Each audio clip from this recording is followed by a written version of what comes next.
បិសាចនេះអាចប្រែក្រឡាទៅជាពស់ក៏បានសត្វបក្សីក៏បានសត្វអ្វីក៏បានសូម្បីតែជាមនុស្សក៏អាចប្រែក្រឡាបានដែរហើយបិសាចនេះចង់បានសៀវភៅនេះខ្លាំងណាស់ដោយសារសៀវភៅនេះអាចនឹងជួយឲ្យបិសាចនេះមានឥទ្ធិពលខ្លាំងក្លាជាងគេនៅលើផែនដីយើងហើយអាចគ្រប់គ្រងរាល់មនុស្សនិងសត្វផ្សេងទៀតនៅលើទឹកដីនេះដូច្នេះហើយអ្នកដែលបើកសៀវភៅនេះមើល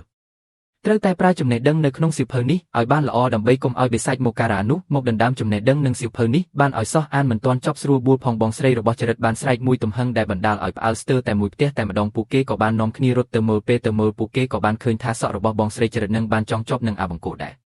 នៅលើក្រែនឹងដែលបណ្ដាលឲ្យគាត់នឹងមានការឈឺជុកចាប់ជាខ្លាំងហើយពួកគេបានចោទប្រកាន់ថានេះគឺជាស្នាដៃរបស់ចរិតប៉ុន្តែចរិតបានថាគាត់មិនដឹងនោះទេព្រឹកឡើងចរិតនឹងបាន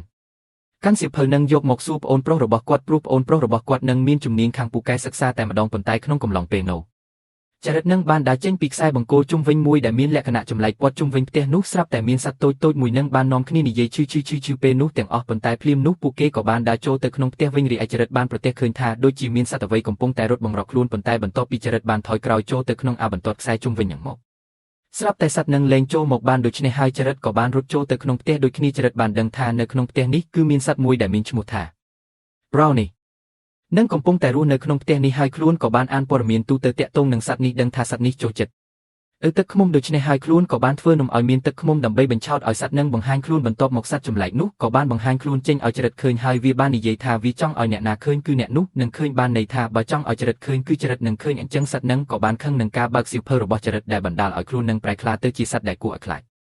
ដូច្នេះហើយចរិតក៏បានយកនំទឹកឃ្មុំនឹងដើម្បីទៅលួងសត្វនឹងរួចហើយសត្វចម្លែកនឹងក៏បានមកជាធម្មតាវិញហើយបានប្រាប់ចរិតថាកុំឲ្យសៀវភៅនោះធ្លាក់ទៅក្នុងដៃអ្នកណាឲ្យសោះហើយចរិតនឹងក៏បានយល់ព្រមនឹងស្ការស្នានោះBrownie នាងក៏បានពន្យល់រឿងជាច្រើនតាក់ទងនឹង Protective Circle និងរឿងផ្សេងទៀតហើយថាបើកាលណាពួកគេហ៊ានតែដើរចេញពី Protective Second នេះពួក Beside Goblin